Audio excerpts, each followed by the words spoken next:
আহলে সুন্নাত ওয়াল জামাতের বলিষ্ঠ কণ্ঠস্বর জনাব আল হযরত মাওলানা পীর মুফতি আল্লামা গিয়াসউদ্দিন আত-তাহেরি সাহেব মাদ্দাজুল আলী গতিনিশীন ফয়েজিয়া দরবার শরীফ ব্রাহ্মণবাড়িয়া।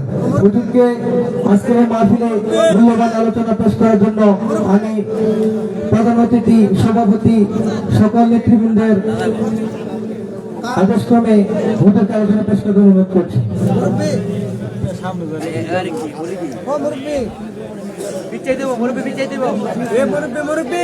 السلام عليكم ورحمة الله وبركاته.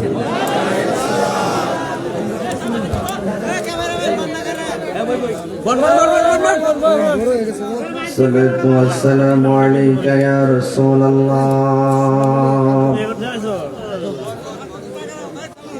الصلاة والسلام عليك يا حبيب الله. الصلاة والسلام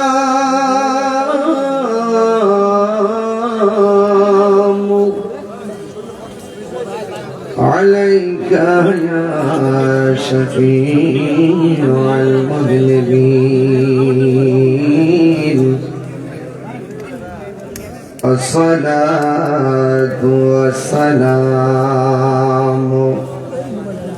عليك يا رحمة للعالمين. الحمد لله الحمد لله رب العالمين خالق السماوات والأرضين. الصلاة والسلام على أشرف الأنبياء والمرسلين وعلى آله وأصحابه وأزواجه وذريته وعلماء أهل السنة والجماعة أجمعين الذي أرسله بالحق بشيرا ونذيرا وداعيا إلى الله بإذنه وسراجا منيرا. إن الله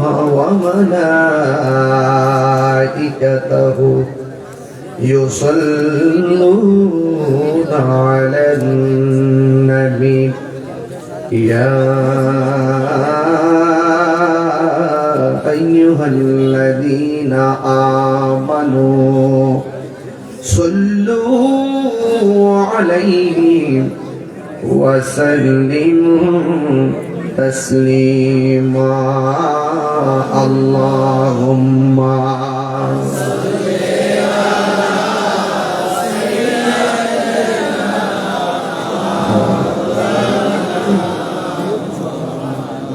وعلى آل سيدنا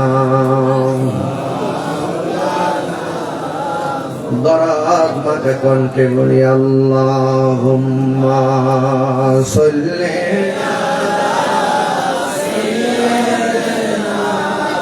مولانا محمد وعلى آل سيدنا হেরার গুহাই তোমারই ধ্যান আসমান থেকে নামে আল কোরআন ভাঙল সবার ভুল তোমারই উপরে আসলো কোরআনের ছায়া তোরে খালিদ উমর আলী আবু বকর ইসলামী ঝান্ডা নীল যে তুলে। আল আমিন তুমি ছিলে চিরদিন সকল মানুষের তরে। হে রাসূল তোমাকে বলি আমি কেমন করে। হে রাসূল কেমন করে হাজারো ব্যথা বেদনার পরে ফিরে আসনি তুমি আপন ঘরে। দিনের আলো তুমি ছড়িয়ে দিতে চলে গেছো মদিনায়। হে রাসূল তোমাকে ভুলে আমি কেমন করে। হে রাসূল আমি কেমন করে। আল্লাহুম্মা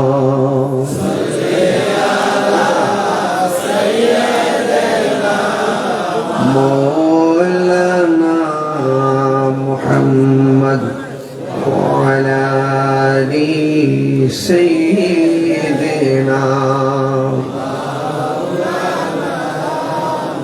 রাতের আধারে যারা সেজদাতে রই দু চোখের স্রোতে নদী যেন বই।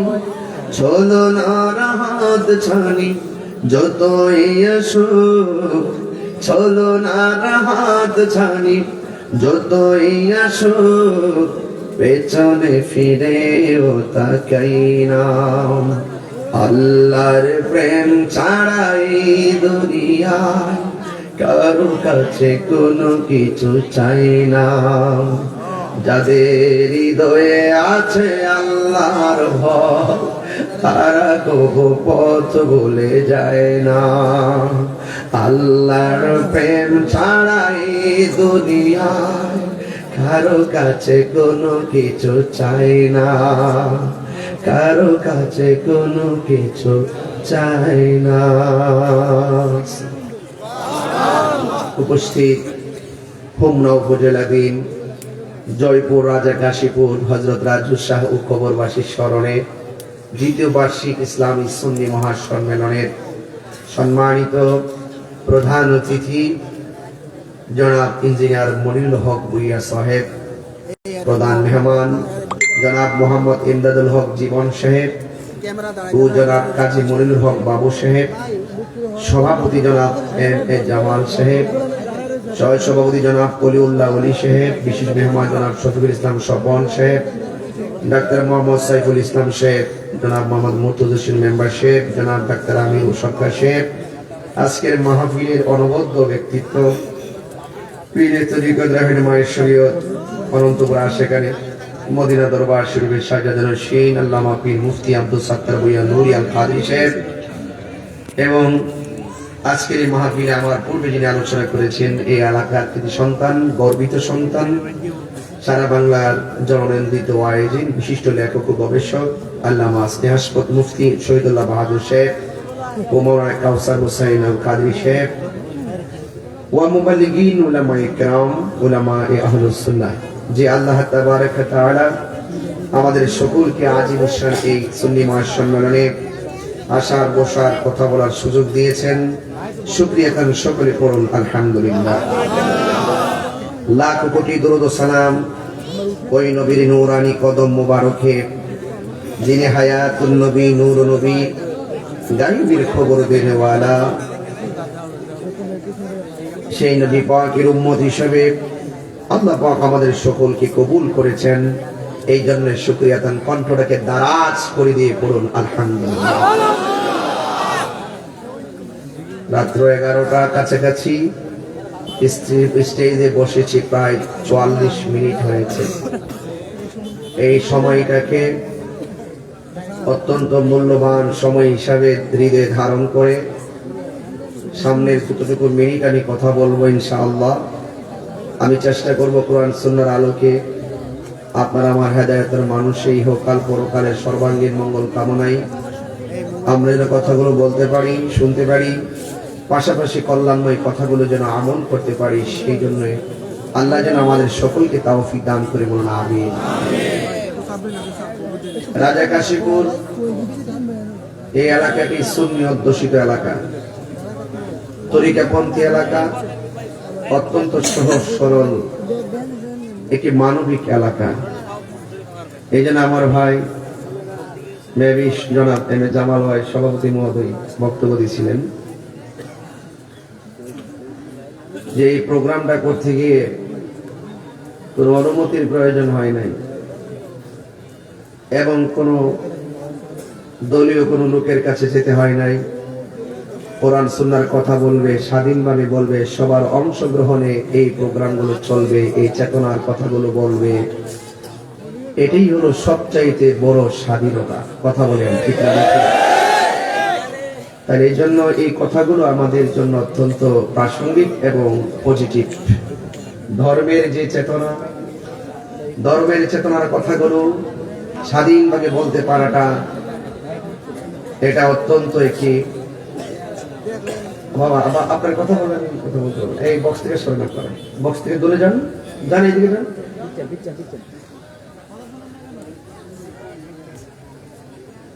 যার যার মতাদর্শ পালনের যে বাক স্বাধীনতা আছে, সেই বাক স্বাধীনতাকে কেড়ে নেওয়া, এটা সমাজের জন্য কল্যাণ বয়ে আনে না।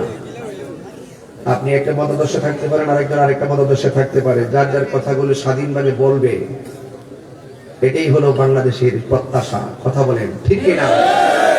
এটাই বাংলাদেশের সকল নাগরিকদের প্রত্যাশা যে ইসলাম শান্তির ধর্ম, মানবতার ধর্ম, মানব কল্যাণের ধর্ম। 94% মুসলমানদের দেশে স্বাধীনভাবে ধর্মের কথা, কোরআনের কথা, ইসলামের কথা বলতে পারাটাই আমাদের স্বপ্ন। কথা বলেন ঠিক কিনা বলেন? এই জন্য আমি আমার আজকের যে আমাদের অতিথি প্যানেলকে এই কথাটার জন্য আমি অন্তঃস্থল থেকে মোবারকবাদ জানাচ্ছি। আমি চাই এই রাজা কাশীপুর থেকে বাংলাদেশের মানুষ শিখুক, জয়পুরের মানুষ থেকে বাংলাদেশের বিভিন্ন মানুষগুলো যারা এই প্রোগ্রামগুলোকে, ধর্মীয় চেতনার প্রোগ্রামগুলোকে প্রতিবন্ধকতা সৃষ্টি করবে, এদেরকে বলবো যে কিভাবে ধর্মের চেতনার কথাগুলো বলতে দিলে সম্মান পাওয়া যায়, এটা হুমনাবাসীর কাছ থেকে শিখুন। কথা বলেন ঠিক? আমার কথায় কেউ রাজনৈতিক গন্ধ খুঁজবেন না, এটা ইজি, এটা অত্যন্ত হক এবং বাস্তব কথা। ভাই একটা কথা বলছিলেন, বহুত দেখছেন মাইক টান্দা হয়ে গেছে কেন? তাহলে আপনাদের এলাকার যে সন্তানগুলো, এই সন্তানগুলো সূর্য সন্তান। আমার হাবা জোরে বলবেন না, আর বড় করে বলেন আমার হাবা। আর আমি তাহির হুজুর হুমনার জন্য নতুন কেউ না। হুমনার মাটি ও মানুষের সাথে আমার একটা আত্মার সম্পর্ক, হুমনার মাটি ও মানুষের সাথে আমার হৃদয়ের সম্পর্ক। হুমনার মাটি ও মানুষ আমাকে ভালোবাসে, আমি তাদেরকে হৃদয় উজাড় করে ভালোবাসি। বলতে পারবেন যে আমি তাহির হুজুর আসার কারণে কোনো অরাজকতা হয়েছে? আমি স্যালুট জানাই আজকের এই অতিথি প্যানেলকে। মারহাবা বলেন। আল্লাহ পাক রব্বুল আলামিন এই জমিন আমাদেরকে পাঠিয়েছেন, এই ধরাধামে পাঠিয়েছেন গোলামি করার জন্য। কথা বলেন ঠিক কিনা? এই জমিন নবাবের জায়গা নয়, এই জমিন হলো গোলামির জায়গা। কথা বলেন ঠিক কিনা বলেন? আল্লাহ পাক কোরআনে বলছেন, ইয়া আইয়ুহাল্লাযীনা আমানু দুখুলু ফিস সিলমি কাফা। হে ঈমানদারগণ, তোমরা ইসলামের মধ্যে প্রবেশ করো পরিপূর্ণভাবে। আপনারা যারা এখানে এসেছেন, আমাদের সভাপতির প্রশ্নের উত্তর আপনারা দিতে গিয়ে দাঁত ভেঙে গেছে। তিনি কি বোঝাতে চেয়েছেন, কি বলতে, আপনারা কি বলতেছেন, আমরা অনেক সময় বুঝতে চেষ্টা করি না। আপনি একজন বান্দা হিসাবে, আপনি একজন নবীর উম্মত হিসাবে আপনি একজন ধর্মের অনুসারী হিসাবে, আপনি কোরআনের একজন অনুসারী হিসাবে আপনার অনেক দায়িত্ব আছে। আপনাকে হক কথা বলতে হবে, ন্যায্য কথা বলতে হবে, অন্যায়ের বিরুদ্ধে রুখে দাঁড়াতে হবে, দুর্নীতির বিরুদ্ধে রুখে দাঁড়াতে হবে। কথা বলেন ঠিক কিনা বলেন? আপনি যদি সব তাল পাকাইলেন কেমনে হবে? মুনাফিকের জিন্দেগি আমাদের দরকার নাই। কথা বলেন, আমাদেরকে ইমানের জিন্দেগি লাগবে। কেন? যেহেতু আমাদের জবাবদিহিতা করতে হবে, নাকি? যেহেতু আমাদের জবাবদিহিতা করতে হবে। ঘন্টাখানিক ওয়াজ করব, আখিরি মোনাজাতে একসাথে যাবেন ইনশাআল্লাহ। বলুন, ইবাদত পাওয়ার মালিক কে? আর বড় করে বলুন, আল্লাহ। এই জন্য যুবক ভাইয়েরা আমার, 50 মিনিট স্টেজে বসেছি। এই সময়টাকে আমার সময়ের সঙ্গে একত্র করে আর ঘন্টাখানেক আলোচনা আমি করব, বসবো। কিন্তু জবান খুলে বলুন, ইজ্জতের মালিক কে? হায়াতের মালিক কে? এই ধরা দামে পাঠিয়েছেন কে? আমরা কি মুমিন না বেঈমান? আল্লাহ রাব্বুল আলামিন কোরআনের মধ্যে বলেছেন, ইন্নামাল মুমিনুনা আল্লাযীনা আমানু বিল্লাহি ওয়া রাসূলিহি সুম্মা লাম ইয়ারতাবু। চিৎকার মেরে করুন সুবহানাল্লাহ। আমার যুবক ভাইয়েরা, আল্লাহ রাব্বুল আলামিন বলেছেন, ইন্নামাল মুমিনুন, নিশ্চয়ই তারাই হলো মুমিন, আল্লাযীনা আমানু, যারা ঈমান এনেছে, বিল্লাহি, আল্লাহর উপরে, ওয়া রাসূলিহি, এবং তার রাসূলের উপরে, সুম্মা লাম ইয়ারতাবু, লাম ইয়ামুল্লাইহি, এর শর্তিয়া অতীতের কোন কাজ না করার দৃঢ়তা প্রকাশ করা। সুম্মা লাম ইয়ারতাবু, সে অতীতে কোনোদিন আল্লাহকে নিয়ে সন্দেহ করে নাই, সে কোনোদিন অতীতে রাসূলকে নিয়ে সন্দেহ করে নাই। সে যেদিন থেকে সে বুঝে, সেদিন থেকে সে জেনেছে, মেনেছে। জবানটা খুলে বলুন, আল্লাহ কয়জন? এই জন্য ইমানদার হতে গেলে 1 নম্বর হলো বিল্লাহ, আমানু বিল্লাহ, আল্লাহর উপরে ঈমান আনতে হবে, ওয়া রাসূলিহি, এবং নবীর উপরে বিশ্বাস স্থাপন করতে হবে। এই জন্য যুবক, আল্লাহ রাব্বুল আলামিন আপনাকে আমাকে বলে দিয়েছেন, ওয়া মা খালাকতুল জিন্না ওয়াল ইনসা ইল্লা লিয়াবুদুন।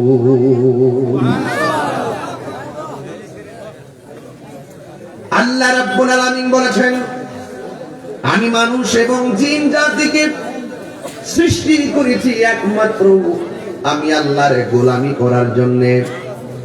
জবানটা খুলে বলেন, আল্লাহর জমিনে গোলামি হবে একজনের। জবান খুলে বলুন, তিনি কে? ওয়া ইলাহুকুম ইলাহু ওয়াহিদুন লা ইলাহা ইল্লা হুয়ার রহমানুর রহিম। আল্লাহ হলো একজন, তিনি ব্যতীত কোনো ইলাহ নাই। এই জন্য আমার পরিষ্কার করতে হবে, আমাকে আপনাকে ওয়াজ বোঝাতে হবে। আমরা যারা হলো সুন্নাত ওয়াল জামাত, একমাত্র নাজাত প্রাপ্ত দল যেই দলটা, সেটা হলো আহলুস সুন্নাত ওয়াল জামাত। আহলুস সুন্নাত ওয়াল জামাতের আকীদা হলো আল্লাহ ছাড়া কারো কাছে মাথা নত করা যাবে না, আল্লাহ ছাড়া কারো কাছে সিজদা করা যাবে না। এই জন্য আল্লাহ রাব্বুল আলামিন বলেছেন, আমি আল্লাহ একজন, আমি আল্লাহ রহমান, আমি আল্লাহ রহিম। এই জন্য আমরা যারা সুন্নি আছি, এই জন্য আমরা কেউ মাজার গিয়ে সাজদা করি না। কথা বলেন ঠিক কিনা? যারা সাজদা করে এগুলার আমরা সমর্থন করি, সমর্থন করি। এই জন্য দেখেন, আমার এই জায়গাটা খুব ব্যথা করতেছে। এই যে জায়গাটা, এখানে এই জায়গাটা অনেক ব্যথা করতেছে, এই জায়গাটা অনেক ব্যথা করতেছে, ঘাড়ের এই জায়গাটা খুব ব্যথা করতেছে, অনেক ব্যথা করতেছে, মাথাও ব্যথা করতেছে। এখন এই মুহূর্তে আমি কি করব? গলাটা কেটে মাথা ফেলে দিব, ঠিক কিনা?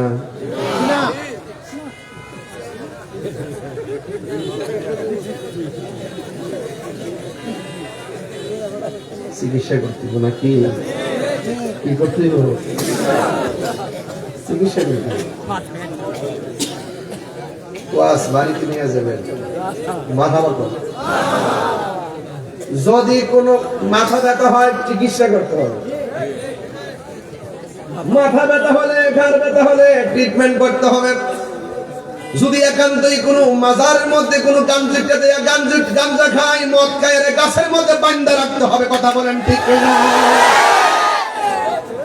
নাকি মাজার ভাঙ্গা লাইবেন?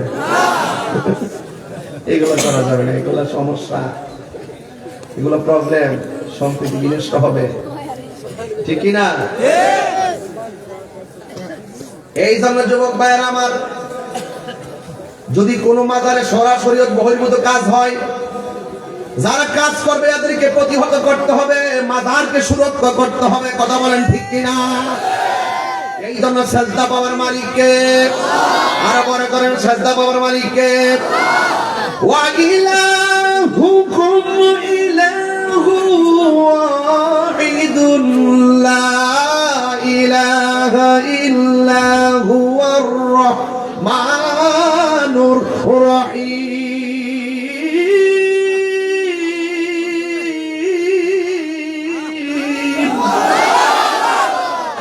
আল্লাহ কয়জন? আকীদা ক্লিয়ার করে, আল্লাহ কয়জন? সেজদা পাওয়ার মালিককে। ইন্নামাল মুমিনুনা আল্লাযীনা আমানু বিল্লাহি ওয়া রাসূলিহি, নিশ্চয়ই ঈমানদার হলো তারা যারা আমার আল্লাহকে আল্লাহ বলে, এক বলে জানে। কথা বলেন ঠিক কিনা? আল্লাহ যুবক অনুরোধ করে দিয়ে যায়, আল্লাহ রাব্বুল আলামিন বলে, ওয়া কানা রাব্বুকা আল্লা তা'বুদু ইল্লা ইয়্যা। আল্লাহু আকবার। আল্লাহ রাব্বুল আলামিন বলেন, তোমাদের উপরে ইবাদত করাকে আবশ্যক করে দেওয়া হয়েছে। আল্লাহ ছাড়া পৃথিবীর কারো ইবাদত করা যাবে না। একমাত্র সাজদা পাওয়ার মালিক হলো একজন। জবান খুলে বলুন তিনি কে? কুল হুয়াল্লাহু আহাদ আল্লাহ।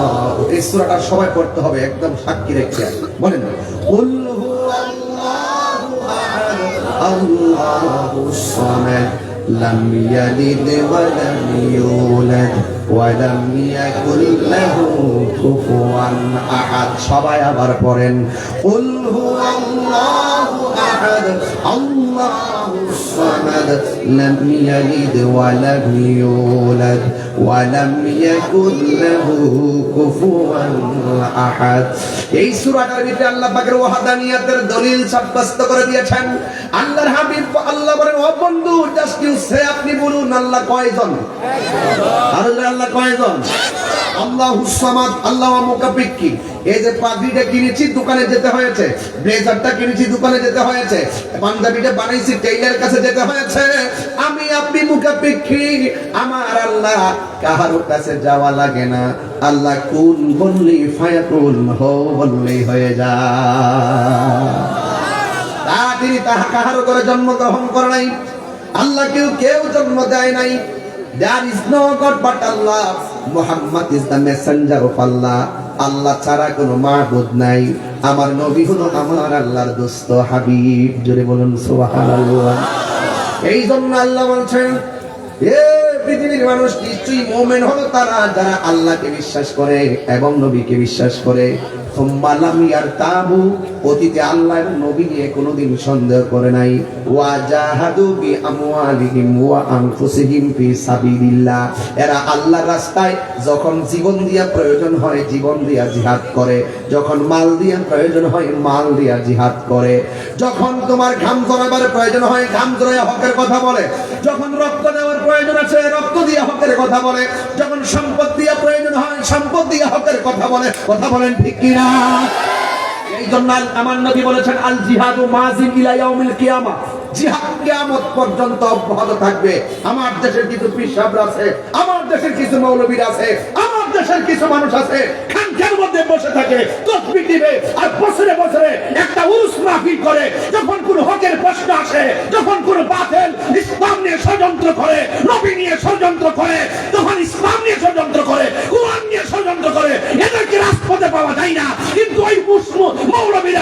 মানতে চাই না যে কখনো কখনো ক্যান্টাই বসে তসবিহ টিপে ধ্যান করার নাম ইসলাম, আবার কখনো কখনো রাজপথে তলোয়ার নিয়ে নামার নাম ইসলাম, নামার নাম ইসলাম। কথা বলেন ঠিক না?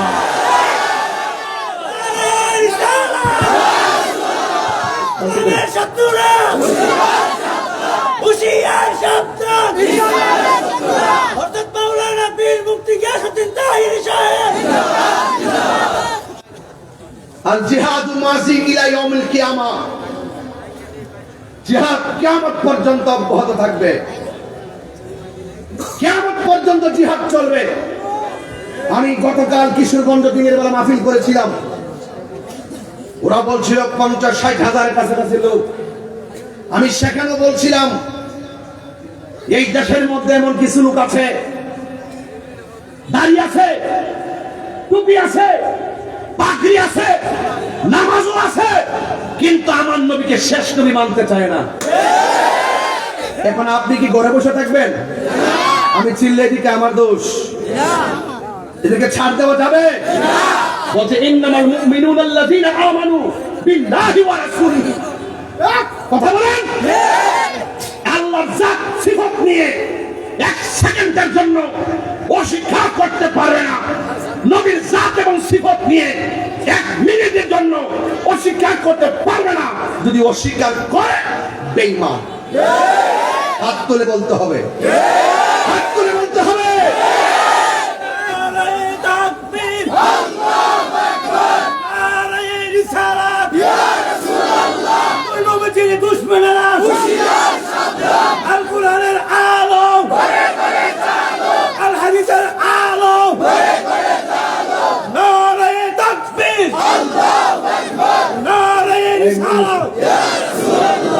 আপনারা বলুন, নবী বিদ্বেষীদের সঙ্গে, অলি বিদ্বেষীদের সঙ্গে, কোরআন বিদ্বেষীদের সঙ্গে আপোষ না সংগ্রাম? আরো জোরে। ওই সমস্ত বিয়াদবদের জবাব দিতে গিয়ে দালালিনা রাজপথ, আরো যে দালালিনা রাজপথ দিয়েছি তো রক্ত, রক্তের বন্যায় নবীর জাত এবং সিফত নিয়ে তামসা করলে বরদাস্ত করা হবে না। আমার নবীর পরে আর কোন নবী আসবে? রাগ করবেন না আমার কথায়, আমি কিন্তু ডাইরেক্ট কথা বলি। এটা বাংলাদেশের মানুষ সব জানে। কাদিয়ানি দেখি কি আমি যে সালাম দিব? ওরা মসজিদে টেলিভিশন লাগায় তামাশা করে, এটা বরদাস্ত করা যায় না। এই সমস্ত বিষয়গুলো, ধর্মের বিষয়, ইমানের বিষয়গুলো পুঙ্খানুপুঙ্খানুভাবে যদি আপনি রন্ধ্রে রন্ধ্রে বাস্তবায়ন করতে চান, তাহলে আপনাকে সিস্টেমে আসতে হবে। এই বাংলাদেশের সিস্টেম না থাকার কারণে আমরা অনেক ন্যায্য ধর্মের চেতনার যে আদর্শিক জায়গা থেকে আমরা অনেক পিছিয়ে গিয়েছি। আমি গতকালও বলেছি, ইসলামের অনেক দলগুলো আছে, সব দলের প্রতিনিধি দরজা লাগান, সব ধর্মের দলের প্রতিনিধিগুলো দরজা লাগায় ভিতরে ঢুকেন, ঢুকে একটা সিদ্ধান্তে আসেন। একটা সিদ্ধান্তে আসতে পারেন, রাজপথ থেকে মসনদে যেতে পারবেন। আর নাইলে 100 বছর চিল্লাইবে কামু তো। সবাইকে কাছে আনেন। ইন্নামাল মুমিনুনা আল্লাযীনা আমানু বিল্লাহি ওয়া রাসূলিহি, নিশ্চয়ই ঈমানদার তারা যারা আল্লাহকে মানে, রাসূলকে মানে। ওয়া জাহাদু বিআমওয়ালিহিম ওয়া আনফুসিহিম ফি সাবিলিল্লাহ, এরা জিহাদ করে জান দিয়া, মাল দিয়া। আর আমরা মালের প্রশ্ন আসলে ঘরের ভিতরে ঢুকে থাকে, জীবন দেওয়ার প্রশ্ন আসলে চিপার মধ্যে ঢুকে থাকে। এইভাবে চলবে না। প্রয়োজনে জীবন দিতে, আর যারা প্রয়োজনে জীবন দিতে, যদি জীবন দিতে পারেন, আল্লাহকে বিশ্বাস করতে পারেন, নবীকে বিশ্বাস করতে পারেন, যদি জান দিয়া জিহাদ করতে পারেন, যদি মাল দিয়া জিহাদ করতে পারেন, তাদের ব্যাপারে আল্লাহ বলছেন উলাইকা হুমুস সাদিকুন। এই পৃথিবীতে এরাই হলো সত্যবাদী, আর সব ধোঁকাবাজ। আর সব কি? ইন্নাল ইনসানা লাফি খুসর, এই পৃথিবীর মধ্যে যত মানুষ আছে সব ক্ষতিগ্রস্ত। ইল্লাল্লাযীনা আমানু ওয়া আমিলুস সালিহাত, যারা ঈমানদার, যারা নেক আমল করে, এই দুইটা কোয়ালিটির মানুষ ছাড়া পৃথিবীর মধ্যে যত মানুষ আছে সব ক্ষতিগ্রস্ত। আর ঈমান আর আমল যার পরিশুদ্ধ থাকবে আমার আল্লাহ তাদের ব্যাপারে বলে দিয়েছেন, ওয়াবাশশিরিল্লাযীনা আমানু ওয়া আমিলুস সালিহাতি আন্না লাহুম জান্নাতিন তাজরি মিন তাহতিহাল আনহার। আল্লাহ রাব্বুল আলামিন বলেন, জান্নাতের সুসংবাদ তাদের জন্য যারা ঈমানদার, যারা নেক আমল করে। আর আমি আল্লাহ তাদেরকে যে জান্নাতটা দিব, এই জান্নাতের নিচ দিয়ে সুন্দর করে নহরগুলো প্রবাহমান থাকবে। যুবক ভাইরা আমার, এই পৃথিবীর মধ্যে আপনি আমি এসেছি, এই পৃথিবী ছেড়ে আমাদেরকে চলে যাওয়া লাগবে। আমার পাশে মনির ভাই বসা, জীবন ভাই বসা, বাবু ভাই বসা, আমার পাশে অলি ভাই, জামাল ভাই বসা। একটা মানুষের চেহারার সঙ্গে একটা মানুষের চেহারা মিলে না, একটা মানুষের রঙের সঙ্গে আরেকটা মানুষের রং মিলে না, একটা মানুষের বডির স্ট্রাকচারের সাথে আরেকটা মানুষের মিলে না, একটা মানুষের নাকের সঙ্গে আরেকটা মানুষের নাক মিলে না। জবানটা খুলে বলেন, এই বান্দাদেরকে অভূতপূর্ণ ভাবে অবয়ব প্রকৃতিতে বানিয়েছেন একজন। জবান খুলে বলুন তিনি কে? লাকাদ খালাকনাল ইনসানা ফি আহসানি তাকওয়িম। আল্লাহ রাব্বুল আলামিন বান্দাদেরকে অবয়ব নমুনে বানিয়েছেন। ফি আইয়ি সূরাতিন মা শাআ রাক্কাবা। আল্লাহ রাব্বুল আলামিন যেমন ভাবে চেয়েছেন, আল্লাহ রাব্বুল আলামিন আপনাকে আমাকে সেভাবে বানিয়েছেন। এই জন্য আল্লাহ রাব্বুল আলামিন বলেন, আমি আল্লাহ তোমার যেমন চেয়েছি তেমন বানিয়েছি। খলাকতু বিয়াদাইয়া। এই গলা থেকে নিচ পর্যন্ত জায়গাটা আমি আল্লাহর অর্ডারে ফেরেশতারা স্ট্রাকচার করেছে, ইঞ্জিনিয়ারিং করেছে। আর আমি আল্লাহ রাব্বুল আলামিন গলা থেকে মাথার তালু পর্যন্ত যে জায়গাটা, এই জায়গাটা আমি আল্লাহ ফেরেশতার অর্ডার দিয়া বানাই নাই। এই জায়গাটা আমি আল্লাহ নিজের কুদরতি হাত দিয়া বানাইছি। আর বড় করে বলুন না সুবহানাল্লাহ, আর আওয়াজ করে বলুন আল্লাহু আকবার। এই জায়গাটা আল্লাহ বানাইছে, বানায় এখানে একটা জবান দিয়েছে। এই জায়গার ভিতরে একটা জবান দিয়েছে। এই জবানের হেফাজতের দরকার আছে না নাই? আল্লাহর হাবিব সাল্লাল্লাহু তাআলা আলাইহি ওয়াসাল্লাম বলেছেন, মান সালিমাল মুসলিমুনা মিন লিসানিহি ওয়া ইয়াদিহি। যার হাতের দ্বারা কেউ কষ্ট পায় না, যার জবানের কথার দ্বারা কেউ কষ্ট পায় না, ওই মানুষটাই হলো প্রকৃত মুসলমান। এই জন্য জবান দিয়া এমন কথা বলা যাবে না যে কথার দ্বারা ফিতনা তৈরি হয়। জবান দ্বারা এমন কথা বলা যাবে না যে কথার দ্বারা খুন খারাপি হয়। জবানকে হেফাজতে রাখবেন, লজ্জাস্থানকে হেফাজতে রাখবেন। আল্লাহর হাবিব বলেন, এই দুইটা প্রকৃতির আদর্শ যার মাঝে থাকবে, আমি আবার আল্লাহ রাব্বুল আলামিন তাকে জান্নাত দিয়ে দিবে। আরো বড় করে আল্লাহু আকবার বলেন।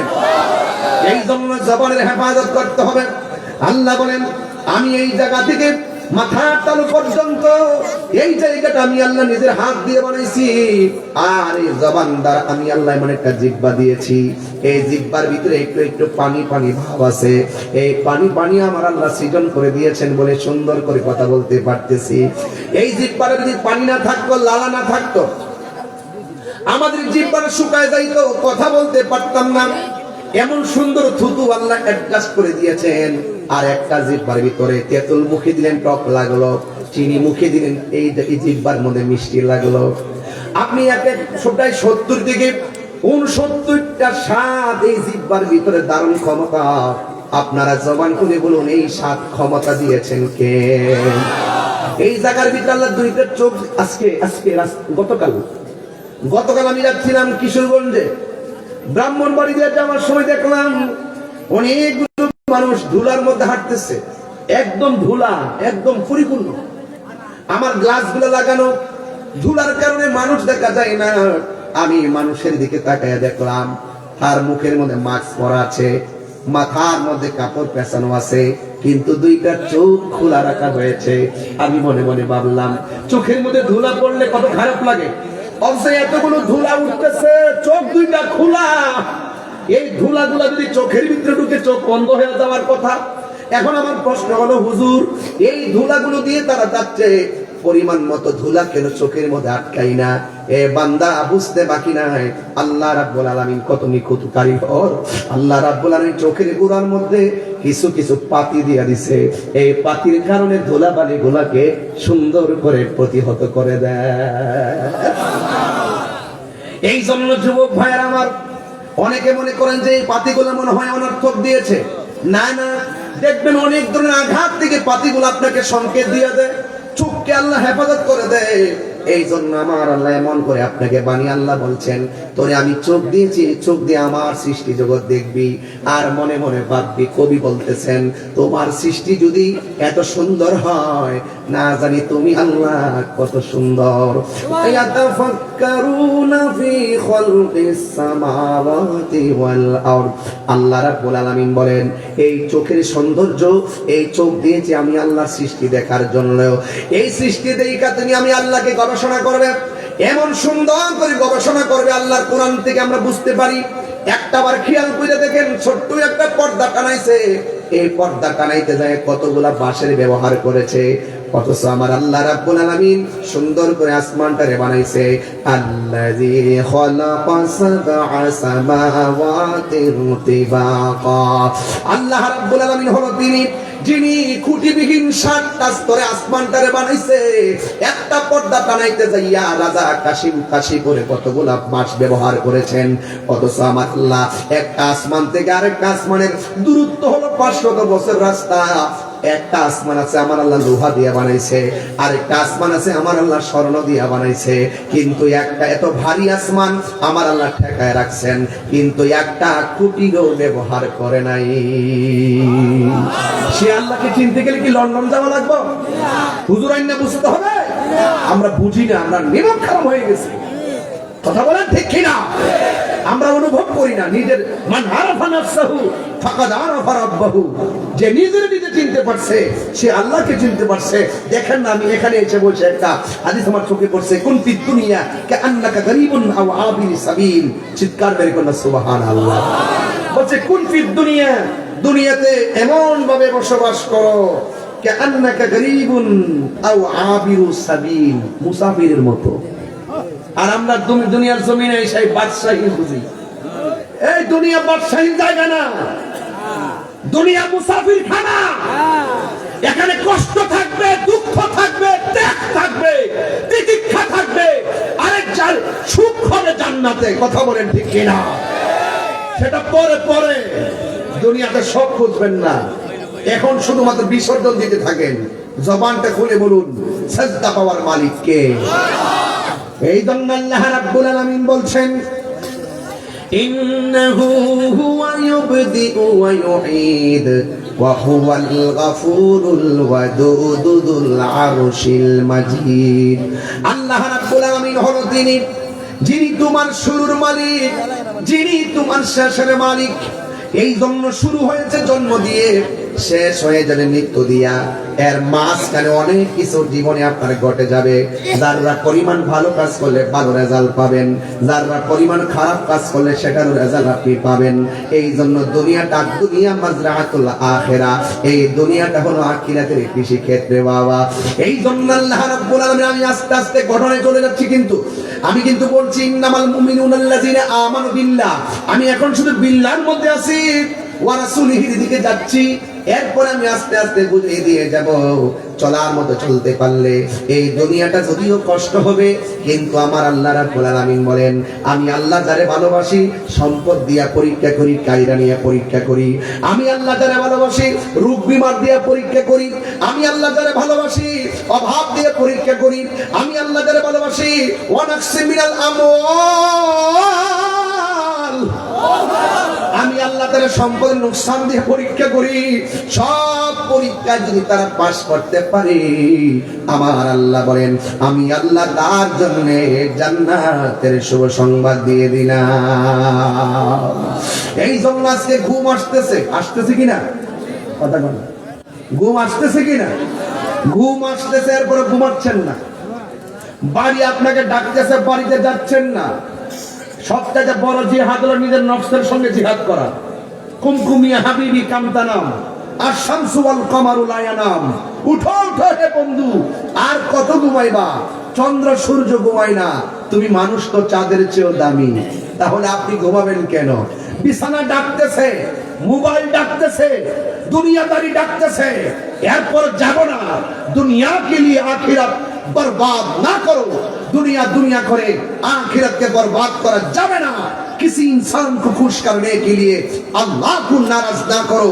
दुनियार कोनो মানুষকে খুশি করতে গিয়ে, স্ত্রীকে খুশি করতে গিয়ে, ভাইকে খুশি করতে গিয়ে, দুনিয়ার ব্যবসাকে খুশি করতে গিয়ে, किसी इंसान को खुश करने के लिए अल्लाह को नाराज ना करो। দুনিয়ার মানুষকে খুশি করতে গিয়ে একজনকে বেজার করা যাবে না। জবানটা খুলে বলুন তিনি কে?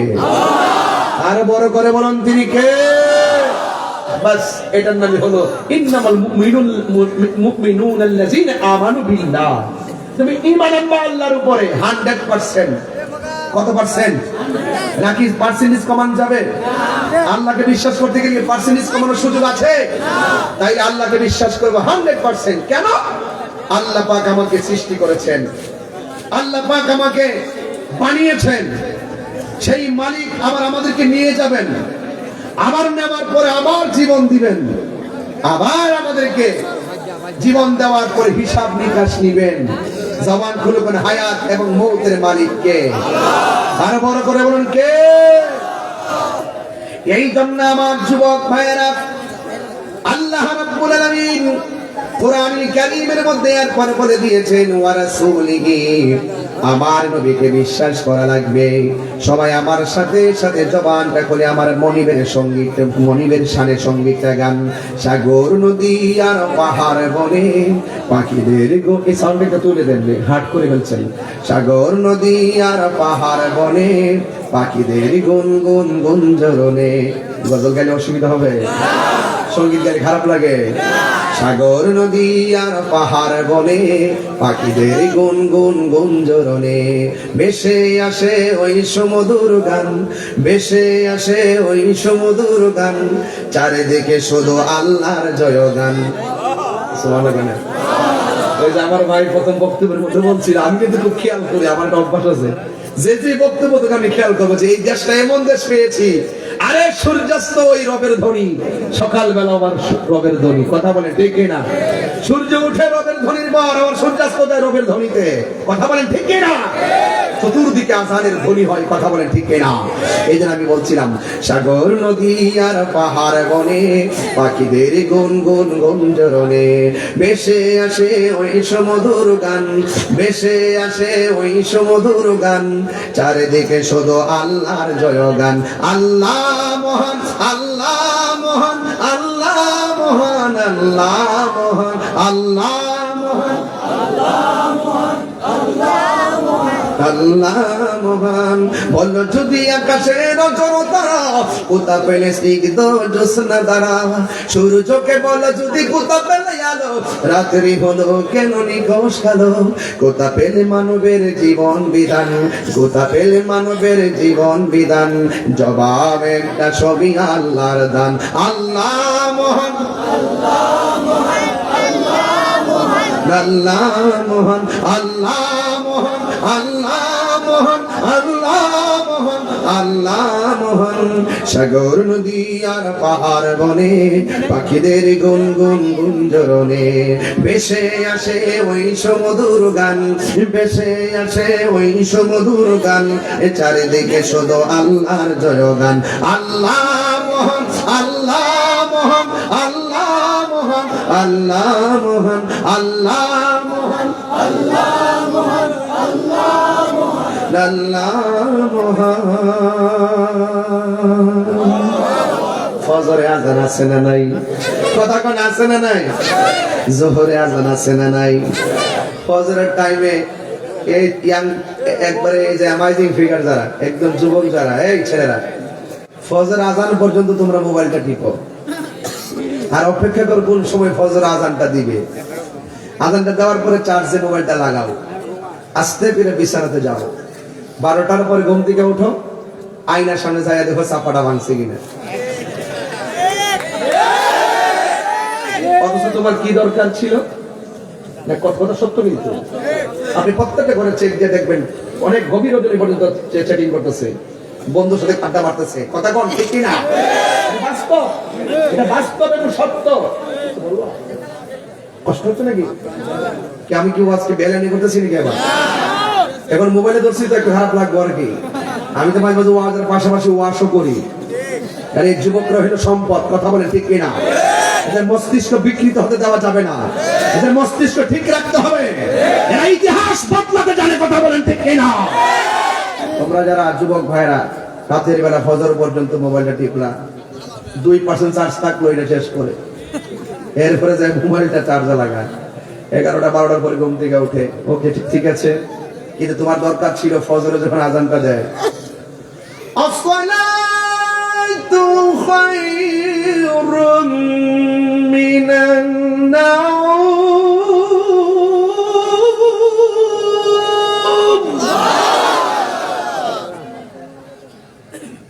এই ইকুইটিতে দিও, এটা করে মানে এর ভিতরে লাইন মানে মশলা দাও। আল্লাহ আকবার বলেন না কেন? আমি যখন টান দিয়েছি আমার কি কষ্ট হইছে না?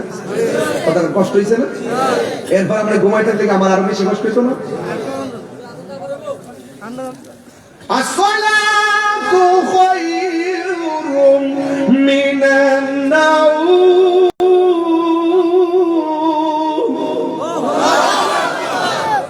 জোর ফতম দেখা দেন এখন না রাত করে খেলা মারছে না?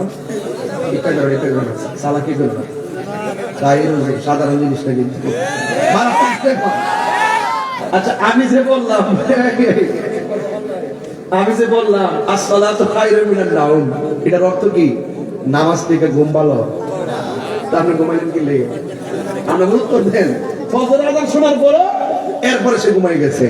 মুয়াজ্জিন কই ঘুম থেকে নামাজ ভালো, আর হ্যাঁ মোবাইল টিপা বলেছে যে নামাজ থেকে ঘুম ভালো। তো বাড়ি কি একটা কম খাইবেন মনে করেন? এই যে ঘুমাই গেলেন একবারে কখন জন্মের ঘুম ঘুমাইলো, এমন ঘুম ঘুমাইবা কবরে গিয়ে ঘুমানোর জায়গা মনে করছেন? বাড়ির ঠেলা ভয়াবহ অবস্থা হবে। কথা বলি না দেখা আজকে থেকে ওয়াদা, মহান রবকে মানবো 100%। কথা বলেন ঠিক কিনা? চুল পরিমাণ রবের বিরুদ্ধে কথা অবস্থান নেওয়া যাবে? আলহামদুলিল্লাহ রাব্বিল আলামিন। সমগ্র জাহানের রবকে, সেই রব আমরা বানাইছে। 5 ওয়াক্ত হাজিরা আছে না নাই? আপনারা তো হাজিরা দেন না, বেতন পাইবেন কেমনে? বেতন পাইবেন কেমনে? আমার আগে বাহাদুরে বলে গেছে ওলি আল্লাহর কথা, 5 ওয়াক্ত নামাজটা কম্পালসারি, এরপর কি অপশনাল নফল নামাজগুলো। নফল ওভারটাইম করলে কিন্তু টাকা পয়সা পাওয়া যায়, বেশি পাওয়া যায়, বেতনের সাথে যুক্ত হয়। আমার রাসূল বলেন যারা 5 ওয়াক্ত নামাজের পরে বেশি বেশি নফল ইবাদত করবে, এই বান্দা আর বান্দা থাকবে না, এই বান্দা ওভারটাইমের কারণে আল্লাহর বন্ধু হয়ে যাবে। হ্যাঁ, কি হয়ে যাবে? বন্ধু হয়ে যাবে। এটা মাথায় রাখবেন সব সময়। এই জন্য আমি বলছিলাম আমাদেরকে বানিয়েছেন কে?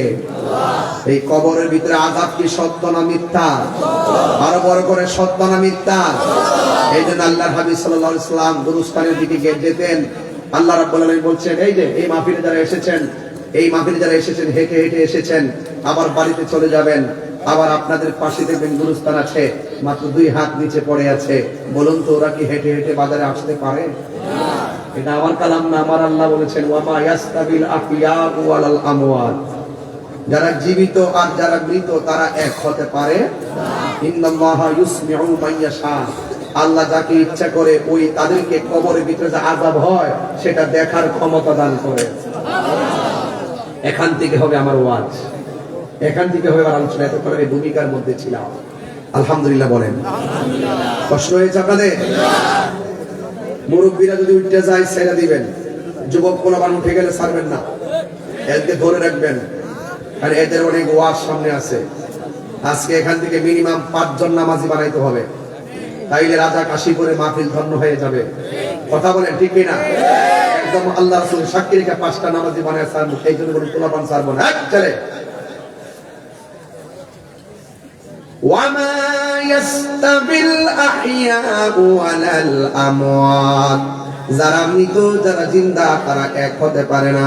জীবিত মানুষের টাকার প্রয়োজন হলে একজনের কাছে টাকা আনতে যায়, ঘরে আগুন লাগলে ফায়ার সার্ভিস দিয়ে আগুন নিভাইতে চায়, বিপদের মধ্যে পড়লে অসুস্থ হয়ে গেলে ডাক্তারের কাছে যায়। কিন্তু কবরের নিচে যে মানুষগুলো পড়ে আছে, মাটির নিচে যারা পড়ে আছে, এরা কাহার কাছে আসতে পারে না, এদের অভিযোগ জানাইতে পারে না, এদের পাশে কেউ দাঁড়াইতে পারে না। তাই তো একদিন আমার নবী, আপনার নবী রহমাতুল লিল আলামিন গুরুস্থানের মধ্যে গেলেন, নতুন একটা গুরুস্থান, বেশি লাশ দাফন হয় নাই। আল্লাহ রাব্বুল আলামিন বলেন, ইন্নাল্লাহা ইউসমিউ মান ইয়াশা, নিশ্চয়ই আল্লাহ যার ইচ্ছা করে কবরের ভিতরে কে কেমন আছে দেখার ক্ষমতা দান করে। আপনারা হুমনার মানুষ বলেন, আমার নবীজি কবরের ভিতরে কে কেমন আছে দেখার ক্ষমতা আছে না নাই? আর জোরে কন্যা আছে না নাই? এই কথাগুলো বিশ্বাস করা লাগবে। এই জন্য আমার নবী, আপনার নবী রাহমাতুল লিল আলামিন গুরুস্থানের মধ্যে যাওয়ার পরে দেখতেছেন যতটা মানুষ গুরুস্থানের মধ্যে পড়ে আছে, আমার নবী গিয়ে দেখতেছেন প্রত্যেকটা কবরবাসীর নিচে জান্নাতের গালিচা বিছায় রাখা হয়েছে। আল্লাহর হাবিব একটা মুস্কি হাসি দিলেন।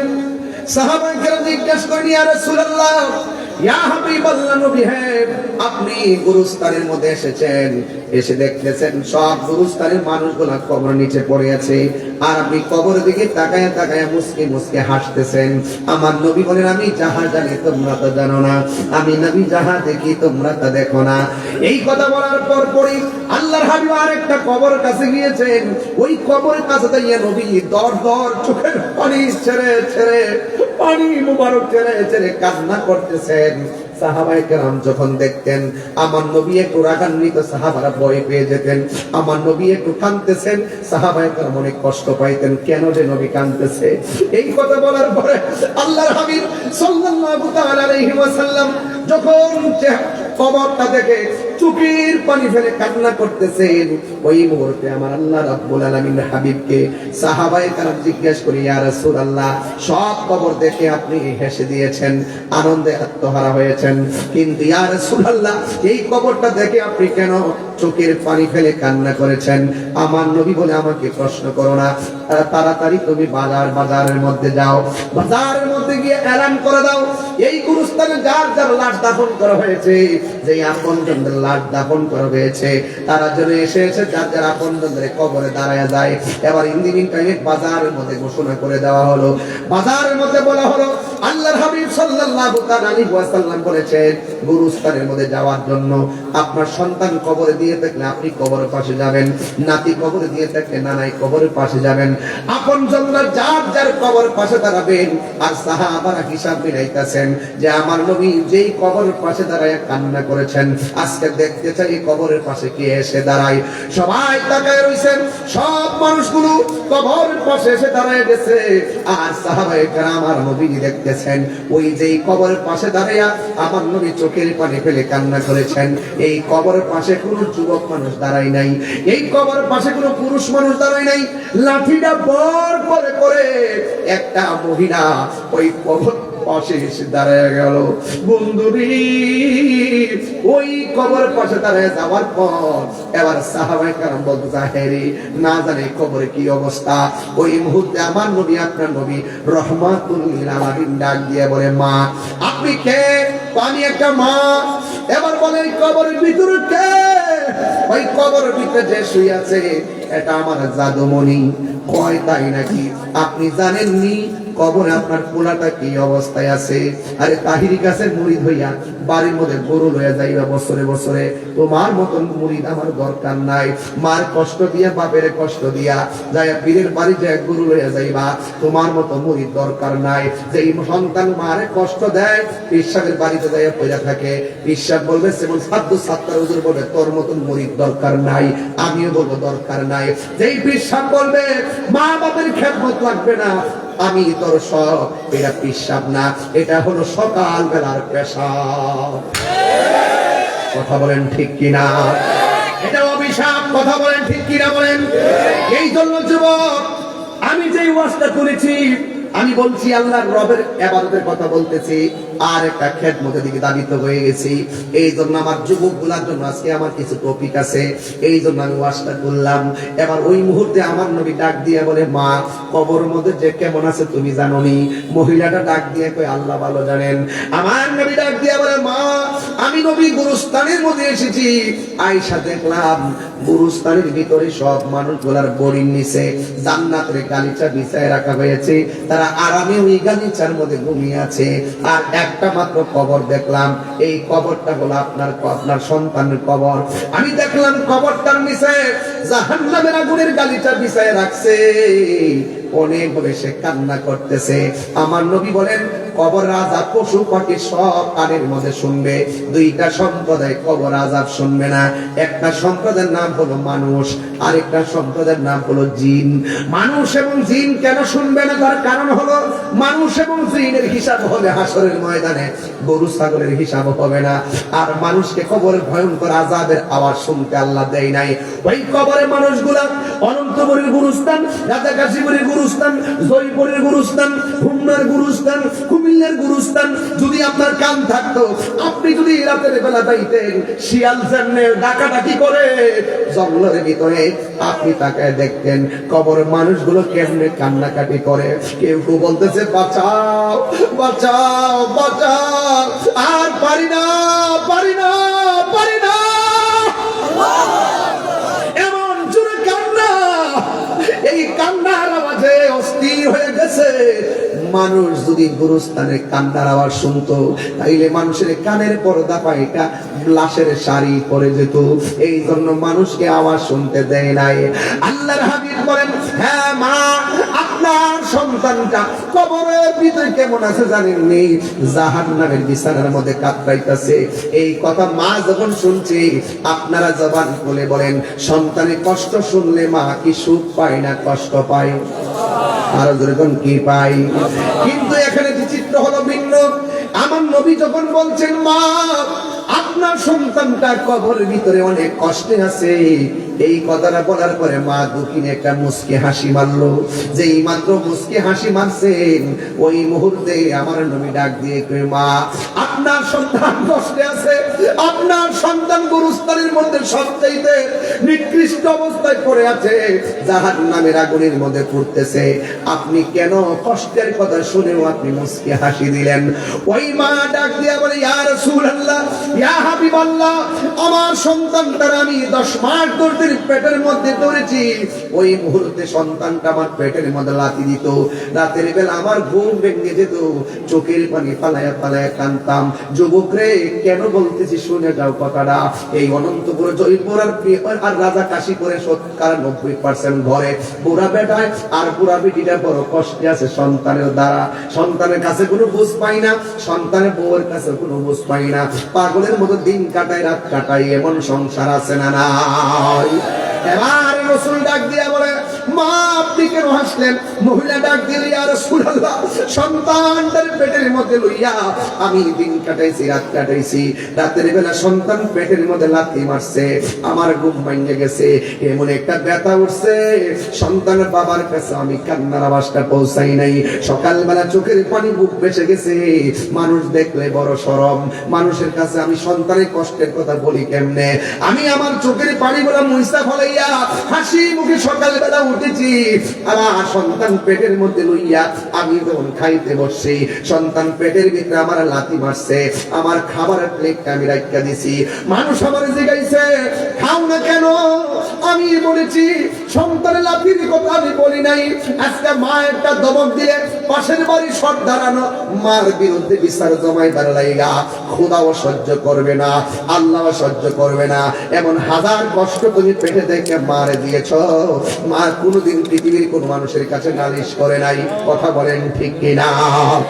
এই জন্য আমার বন্ধুগণ এবার ডাক দিয়ে, ইয়া রাসূলুল্লাহ, মানুষ আমাকে জিজ্ঞাসা করছে আমি খাই না কেন? সন্তান আমার লাথি মাইরা খাওন কাইরা নিছে, এই কথা আমি বলি নাই। আমি বলেছি আমার মুখের মধ্যে রুচি নাই।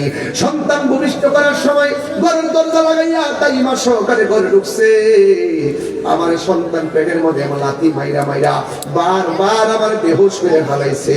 আপনি জানেন না হয়তো বা এই অনন্তপুর আর জয়পুর আর রাজা কাশীপুরে এমন সংসার আছে, সন্তান ভূমিষ্ঠ হওয়ার সময় মৃত্যুর সঙ্গে পাঞ্জা লড়ে সন্তান ওয়া ওয়া করে কান্দা আলো বাতাস দেখে, কিন্তু মা দুঃখের দুনিয়ার আলো চিরদিনের জন্য বন্ধ হয়ে যায়। এমন মহিলা কাশীপুরে আছে না না? ভাইরা আসলে আসলে না মানে ডেলিভারি কেসে মারা যায়, ডেলিভারি কেসে মারা যায়, ডেলিভারি কেসে মারা যাওয়ার কথা দেখেন। আমার মা বেঁচে আছে, আমি কতটুকু মূল্যায়ন করতে পারছি জানি না, কিন্তু আমার নবী আপনার নবী বলে ডেলিভারির কেসে যদি কোনো মহিলা মারা যায়, আমার আল্লাহ রাব্বুল আলামিন ওই মহিলাটাকে ওই শহীদের মর্যাদা দান করে দেয়। এত মর্যাদা দেয়, এত কষ্টের প্রতিদান আমার আল্লাহ দান করে। কিন্তু এই মাকে আল্লাহ বাঁচায় রাখছে, অথচ মারে আমরা মূল্যায়ন করতে পারি নাই। আপনি হয়তো জানেন না, প্রকাশ্যে গুনাহ করছেন, গোপনে গুনাহ করেছেন। নবী ডাক দিয়ে মা আপনার সন্তান কবরে, আপনি হাসলেন কেন? এই কেন উত্তরটা নিয়ে আজকে বাড়িতে যাবেন। কারণ কেন জানেন? আপনি গুনাহ করেছেন, আপনি যতই অন্যায় করেন না কেন, আপনি বিদেশ যাবেন, আপনি যেখানে যান না কেন, মার যদি বলেন আম্মা আপনি আমার জন্য একটু দোয়া করেন, আল্লাহ রাব্বুল আলামিন এই দোয়াটা আল্লাহর কাছে পৌঁছার মাঝখানে কোনো পর্দা থাকে না। মা দোয়া করলেও পর্দা থাকে না, বদদোয়া দিলেও পর্দা থাকে না, ডাইরেক্ট আল্লাহর দরবারে কবুল হয়ে যায়। এই জন্য আমার যুবক ভাইরা, মা যদি আপনার মা যদি বেঁচে থাকে, যদি কোনো কিছু আল্লাহ যদি বিদেশ যাবেন কিংবা যাই করেন, মারে যদি বলেন আম্মা আমি একটা গুনাহ করছি, আল্লাহর কাছে আমি ক্ষমা চাইতেছি, আল্লাহ আমারে ক্ষমা করুক, আপনি দোয়া করেন। আর মা যদি বেঁচে থাকে তখন আপনি কিন্তু মার কাছে বললে, মা যদি বলে আল্লাহ আমার পোলা অন্যায় করেছে, আমার পোলা অবিচার করেছে, আল্লাহ তুমি তারে মাফ করে দিও, এমন হতে পারে মার দুয়ার দ্বারা সন্তান বলি হইয়া যেতে পারে। আরো বড় করে বলে না সুবহানাল্লাহ। এই জন্য একটা হাদিস আমি নিয়ে আসছি, আতা ইবনে ইয়াসার রাদিয়াল্লাহু তাআলা আন ইবনে আব্বাস রাদিয়াল্লাহু তাআলা থেকে বর্ণিত, আন্নাহু আতাহু রাজুলুন, এক ব্যক্তি এসে হযরতে আব্বাস রাদিয়াল্লাহু তাআলার কাছে আসলেন, ফাকালা বললেন ইন্নী খাতাবতু ইমরাআতান, আমি একটা মেয়েকে বিয়ের প্রস্তাব দিয়েছি, হ্যাঁ, ফা আবাত আনতান কিহানি, এই মেয়েটা আমার বিয়ের প্রস্তাবটাকে প্রত্যাখ্যান করেছে। ওয়া খাতাবাহা গায়রি, কিছুক্ষণ পরে আর একটা ছেলে মেয়েটার বিয়ের প্রস্তাব দিয়েছে। ওয়া আহাব্বাত আনতান কিহাহু, তখন ওই ছেলেটার প্রস্তাবে মেয়েটা রাজি হয়ে গেল, এমনকি মেয়েটার সঙ্গে ছেলেটার বিয়ে হয়ে গেল। ফাগিরতু আলাইহা ফাকাতালতুহা, আমি একটু রাগান্বিত হয়েছি, আমি মেয়েটার বিয়ের প্রস্তাব দিলাম, রাজি হলো না, কিন্তু আরেকটা ছেলে মেয়ের প্রস্তাব দিল, রাজি হয়ে গেল। এই জন্য আমি রাগান্বিত হইয়া ফাকাতালতুহা, আমি মেয়েটাকে নিজের হাতে হত্যা করেছি। ফাহাল্লি মিন তাওবাতিন, এই ইবনে আব্বাস, আল্লাহর কাছে আমার কোনো তওবার দরজা খোলা আসেনি। আল্লাহু আকবার না কেন? এখন قال ابن عباس, ইবনে আব্বাস রাদিয়াল্লাহু তাআলা বলেন উম্মুকা হাইয়াতুন, তোমার আম্মা জিন্দা আছেনি? ক্বালা লা, সে বলল না। ক্বালা, তখন ইবনে আব্বাস রাদিয়াল্লাহু তাআলা বললেন তুবিল্লাহি আযজা ওয়া জাল্লা, তুমি আমার আল্লাহর কাছে তওবা করো, ওয়া তাকাররাব ইলাইহি মাসতাতাউতা, হয়তো বা এমন হতে পারে তোমার তওবার দ্বারা, তোমার চেষ্টার দ্বারা আল্লাহর নিকটে যেতে পারবা। কিন্তু এই মুহূর্তে আতা ইবনে ইয়াসার বলতেছেন ফাযাহাবতু, আমি গেলাম, ফাসালতু ইবনে আব্বাস রাদিয়াল্লাহু তাআলা, আমি ইবনে আব্বাস রাদিয়াল্লাহু তাআলার কাছে গেলাম, যাইয়া ইবনে আব্বাসকে জিজ্ঞাসা করলাম লামা সাআলতাহু আন হায়াতি উম্মিহি, ও ইবনে আব্বাস, ছেলেটা মেয়েটাকে খুন করেছে, আপনি ছেলেটাকে কেন বললেন তার মা বেঁচে আছে কিনা? আপনি তো বলতে পারতেন আল্লাহর কাছে তওবা করো, কিন্তু আপনি কেন বললেন তার মা বেঁচে আছে কিনা? ফাকালা ইবনে আব্বাস বলেন ইন্নী লা আলামু আমালান, আমি আল্লাহ রাব্বুল আলামিনের কাছে এমন উত্তম আমল দেখি নাই যে কি আকরাবা ইলাল্লাহ, আল্লাহর নিকটে পৌঁছার জন্য এমন উত্তম আমল সম্পর্কে আমি এর অধিক জানি না। কয় কি? কয় মিন বিরিল ওয়ালিদা, মা বাবার অনুগত সন্তান হইলে মা বাবার কাছে যদি যাইয়া বলতো, মার কাছ থেকে যদি দোয়া নিতে পারতো, তাইলে তার জন্য একটা নাজাতের দরিয়া হতে পারতো। এর হাদিস দ্বারা প্রমাণ হয়ে গেল যে মা বাবা যদি সন্তান সন্তানের জন্য দোয়া করে সন্তানটা নিষ্পাপ হতে পারে, সন্তানটা বলি আল্লাহ হতে পারে, পাহাড় পরিমাণ গুনাহ মাফ হয়ে যেতে পারে। এই জন্য আমার কাশিপুরের বাবারা পায়ের মধ্যে হাত দিয়া বলি, এই মাহফিলের মধ্যে অনেকগুলো মুরব্বী আমার চোখের সামনে বসা আছে, দাড়ি গোলা পেটে গেছে। আল্লাহ বলছে ইম্মা ইয়াবলুগান্না ইনদাকাল কিবারা আহাদুহুমা ফালা তাকুল্লাহুমা উফফি ওয়ালা তানহারহুমা ওয়া কুল্লাহুমা কাওলান কারীমা। আল্লাহ রাব্বুল আলামিন বলছেন খবরদার খবরদার, মা বাবা যদি বুড়াও হয়ে যায়, মা বাবা যদি বার্ধক্য হয়ে যায়, দুইজন কিংবা একজন, তাদের সঙ্গে ধমক দিয়ে কথা বলা যাবে না, এমন কথা বলা যাবে না, মা বলে পুত্রে তুই করলে কি, এই কথা বলা যাবে না। কারণ এই পৃথিবীর মধ্যে সব চাইতে নিঃস্বার্থে দোয়া করে যেই মানুষটা, এই মানুষটার নাম হলো জনম দক্ষিণী মা। চিৎকার মেরে কি আল্লাহু আকবার বলা যাবে না? আল্লাহু আকবার বলে। এই জন্য আমার যুবক ভাইরা, আমি বলছিলাম রাসূল ডাক দিয়া বলে ইয়া মা, ও মা, সন্তান জাহান্নামের আগুনে জ্বলতেছে, আপনি কেন মুস্কি মুস্কি হাসি মারতেছেন?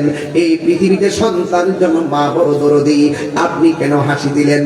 এবার মহিলাটা ডাক দিয়া বলে ইয়া রাসূলুল্লাহ, ইয়া হাবিবাল্লাহ, ও নবী, আমি হাসতেছি এই জন্য আমার সন্তানটারে তিলে তিলে আমি বড় করেছি, বড় করার পরে আমার সন্তানটা বড় হয়েছে, আমি বুড়া হয়ে যাচ্ছি। যতই সন্তানটা রুজি রোজগার করে, আমি যতই রুজি রোজগার বন্ধ হয়ে গেছে, সন্তান যতই শক্তিশালী হোক না কেন, আর আমি দিনে দিনে বুড়া হয়ে যাচ্ছি। আমি আমার শক্তি হারিয়ে ফেলছি, আমি আমার ক্ষমতা হারিয়ে ফেলছি, কিন্তু ছেলেটা প্রতিষ্ঠিত হওয়ার পর এমন কষ্ট আমার দিছে, আমার কষ্টের তীব্রতা দেয়ালের মধ্যে লেগে গেছে, আমি আর সহ্য করতে পারি নাই। আমি আল্লাহরে বলছি, আল্লাহ, আমার সন্তান আমারে কষ্ট দিয়া জড়জড়িত করে ফেলাইছে, তুমিও তারে কষ্ট দিও। আমার মনে হয় আমার বদদুয়াটা আল্লাহ কবুল করে ফেলাইছে। আমি কেন হাসি জানেন রে? আমার মতো জনম দুঃখিনী একটা পাগলনির বদদুয়া ডাইরেক্ট আমার আল্লাহ কবুল করেছে। আল্লাহ যে কবুল করেছে, এই আনন্দে আমি হাসতেছি। আর বড় করে বলুন না আল্লাহু আকবার। এরপর এখন আমার নবী, দেখেন, সন্তানের প্রতি মায়ের দরদ আর উম্মতের প্রতি নবীর দরদ, সুবহানাল্লাহ। এখানে কিন্তু ওয়াজটা আল্লাহ যে বলছেন ইন্নামাল মুমিনুনা আল্লাযিনা আমানু বিল্লাহি ওয়া রাসূলিহি, তোমরা আল্লাহরে মানবা, নবীরও মানবা। কেন মানবা? উম্মতের জন্য নবী কি করে, জোরে কোন সুবহানাল্লাহ। এখানে মা চোখের সামনে সন্তান, রাসূল বলছে কবরে আযাব হয়, মা শুনছে কিন্তু চোখে দেখে নাই, আর রাসূল নিজে দেখতেছেন। এইজন্য আল্লাহ বলছেন ইন্নাল্লাহা ইসমিউ মান ইয়াশা, আল্লাহ পাক পৃথিবীর মধ্যে কাউকে কাউকে কবর আযাব দেখার ক্ষমতা দেয়। তাই তো রাসূল একদিন গুরুস্থানে যাওয়ার পরে দেখতেছেন দুইটা কবরে আযাব হচ্ছে। জিজ্ঞেস করা হলো কেন আযাব হচ্ছে? ওই এই কবরের মানুষটা প্রস্তাব করে পবিত্রতা অর্জন করতো না, আর ওই কবরের মানুষটা চুগলখুরি করতো। এই চুগলখুরি রাজা কাশিপুরে নাই, নাই নাই নাই নাই নাই নাই নাই। সামনে আসলে কেমন আছেন, পিছনে গেলে পারে একটা বেড়া হইল। হ্যাঁ, এরকম মুনাফিক আছে না ভাই? এই সমাজের সবচাইতে দ্বন্দ্ব, ফসাদ, অশান্তি একমাত্র মুনাফিকদের কারণে। কথা বলেন ঠিক কি না বলেন?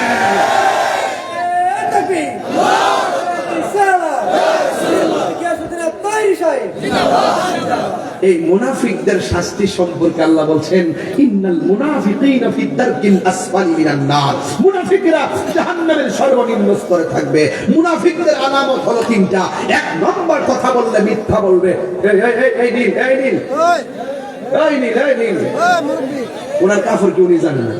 আরে নিয়ে বলেন না।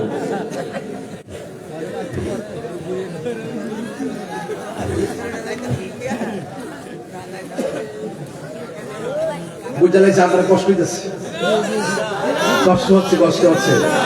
এগুলা উচিত কথা, উচিত কথা, এগুলা প্রয়োজনীয় কথা। এই যে মুনাফিকি করে হাসতে হাসতে করে, এই জন্য হাসতে হাসতে করে তো আস্তে আস্তে বাইরে আস্তে আস্তে। এই কান্না কেউ শুনবে না, ভাই, এই কান্না কেউ শুনতো না। এমন ফিরাই রাখিব কবরে যাওয়ার বলছে মুনাফিকের আলামত তিনটে। তো এক নম্বর, কথা বললে মিথ্যা বলে। এই মোবাইল হলে মুনাফিকের ফ্যাক্টরি। আজকে এইদিকে যাইতাম না, আজকে অন্য ওয়াজ করতেছি। ওয়াজ লাইন থেকে চলে না, না হলে কই এলাম ঘুরাইতে পারি। এই মোবাইল দিল পুরা মুনাফিকের ফ্যাক্টরি। এরা যদি কোন পাই কই আছেন তো আমি হুম বাজারও আসলে বই আলিছে ওই রকম তোর প্লিজ এই মুনাফিকের আলামত হলো কথায় কথায় মিথ্যা কইব, আর এই মিথ্যা বলাটারে ট্র্যাডিশন মনে করে, একবার ইজি মনে করে। কথা কোন ঠিক না? ইজা ওয়াদা আখলাফা, যখন সে ওয়াদা করবে খেলাপ করবে, ইজা তুমিনা খানা, যখন তার কাছে আমানত রাখা হবে খেয়ানত করবে। এই মানুষগুলো বেশি দেখবেন। একবার কাছে আপনি 50,000 টাকা আমানত দিবেন, কইও এহাডা রাহ, দুদিন পরে নিমু, দুদিন পরে যাওয়ার পরে কো আমি তো ইমার্জেন্সি কাছে খরচ করে নিতাম, কালকে আইন, কালকে যাওয়ার পরে কো ব্যাংকে থেকে তুলে দিব। ওমা, দেওয়ার সময় কেউ জানে না, আনার সময় সর্দার মাত্র, সারা দুনিয়া কিয়ামত।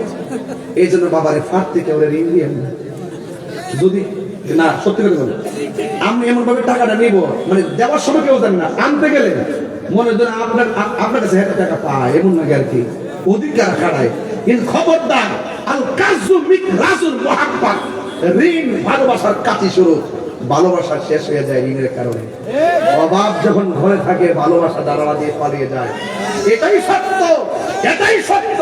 যুবক, তুমি নিজের পায়ে দাঁড়াও, ভিক্ষা করো না, খেতে খাও, প্রয়োজনে সিএনজি চালাও, প্রয়োজনে অটো চালাও, প্রয়োজনে রিক্সা চালাও, প্রয়োজনে মাটি কাটতে খাও, প্রয়োজনে মুদিখানার দোকানে চাকরি করো, প্রয়োজনে কাপড়ের দোকানে চাকরি করো। এরপর সুদের টাকা লাগাইয়া বিদেশ যাইবা না। কথা বলো ঠিক কিনা?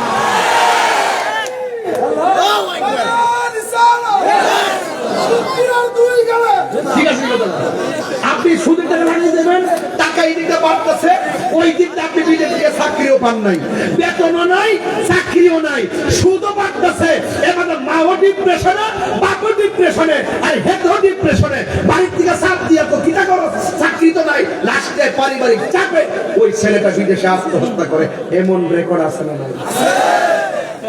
নিশ্চিন্ত মনে বলতে পারি, হারামের মধ্যে আরাম, আরো বড় করে হারামের মধ্যে আরাম। বাস আমরা হারাম খাবো, হারাম খাবো। আল্লাহু আকবার বলেন। তাই আমি বলছিলাম, কোথায় গেছিলাম? আরে না, আরে না, না না, কবরের মধ্যে দিকে না জানতেছে। হ্যাঁ, এটা না, একটা হলো চুগুলখুরি করার কারণে। চুগুলখুর এই রাজাকাশীপুর নাই, অনন্তপুরে নাই, জয়পুরে নাই, গড়ে গড়ে মুনাফিক। কথা কোন ঠিক কিনা? মুনাফিক। এই জন্য যুবক ভাইরা আমার, এরপরে 2 নম্বর আযাব হইতেছে, ওই কবরের মানুষটা প্রস্রাব করে পবিত্রতা অর্জন করতো না। এটা আমার খোলা বন্ধের কাজে লাগবে। এরা মনে করে কোরআন শরীফ যেহেতু পড়ি না, নামাজ যেহেতু পড়ি না, প্রস্রাব করে পবিত্রতা অর্জন করা কি দরকার? রাত্রে এইভাবে, মানে এইভাবে রাত্রে ঘুমাই থাকে, প্রস্রাব করে পানিও নেয় না, নামাজ যেহেতু পড়ে না, পবিত্রতা রাখার দরকার কি? অথচ রাসূল বলছেন, অপবিত্র অবস্থায় জমিনে চলাফেরা করলে এই জমিন লানত দেয়, ফেরেশতারা লানত দেয়। পবিত্র অবস্থায় ঘুমাবেন, অন্তত রাতের অন্ধকারে মৃত্যুটা চলে আসলেও যেন আপনার পবিত্র অবস্থায় মরণ হয়। ওই যে হাসতে হাসতে অপবিত্র থাকে, এই জন্য আস্তে আস্তে কবরে ধরে। এই জন্য ম্যাক্সিমাম কবরে আযাব হবে ইস্তানজিহু আনিল বাউলা বা ইন্নাহু আম্মাতু আযাবিল কবর। কবরের মধ্যে ম্যাক্সিমাম আযাব হবে একমাত্র প্রস্রাবীরা পবিত্রতা অর্জন না করার কারণে। সঠিক কিনা বলেন? এই জন্য আজকে থেকে যুবক, আমি বলছি তোমাদেরকে কিছু দিব, বেশি ওয়াজ নেওয়ার দরকার নেই, ঘটনা নেওয়ার দরকার নাই, কিছু চেতনার কথা নিয়ে যাইবা। ঘটনা ভাবতেন, ঘটনা শুনলাম, মজা লাগছে, কান্নাকাটি করলেন, হাই হতাশ করলেন, এটা সম্ভবত নয়। একটু পরে গেলে শেষ। যে জিনিসটা মৃত্যুর আগ পর্যন্ত আপনাকে পালন করতে হবে, সেটা আপনাকে নিয়ে যেতে হবে। 1 নম্বর, আপনি প্রস্রাব করে আজকে থেকে গিলাকুলুক নিবেন। কথা বলেন, কথা বলেন। আর আরেকটা কথা বলি, এটা আমার বলা ফরজ হয়ে গেছে, যে পানির মধ্যে কখনো প্রস্রাব করবেন না। পানির মধ্যে প্রস্রাব করা যাবে? পানির মধ্যে প্রস্রাব করলে 2টা সমস্যা হবে, আমি একদম চ্যালেঞ্জ করে বলে যাবো। আপনি নিজেই টের পাবেন। 1 নম্বর হলো আপনার স্মৃতি শক্তি কমে যাবে, আপনার যে ব্রেইন, এই স্মৃতি শক্তি কমে যাবে।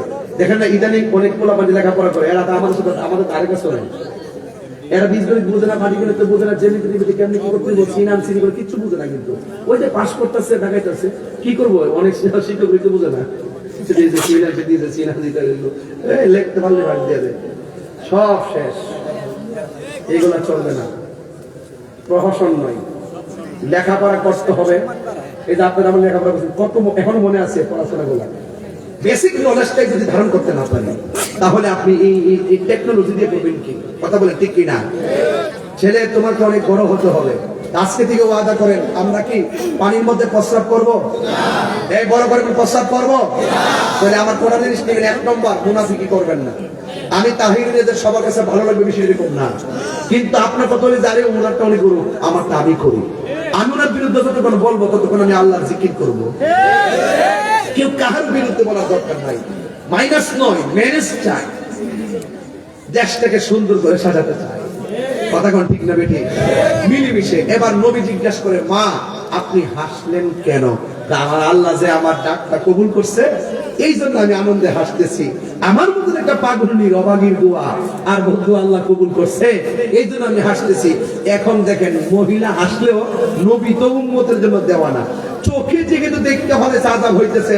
তখন আমার আল্লাহরে মহিলাটা ডাক, আল্লাহকে আমার নবী ডাক দিয়ে কি করে শুনেন, আমার নবী ডাক দিয়ে বলেন, আল্লাহ গো, এই মহিলাটা তার সন্তানের জন্য বদদুয়া দিয়েছে, তুমি মহিলাটার বদদুয়া কবুল করে আযাব দিয়েছো, কিন্তু একটা বারের জন্য মহিলাটারে কবরের পর্দা তুইলা আযাবটা দেখায় দাও।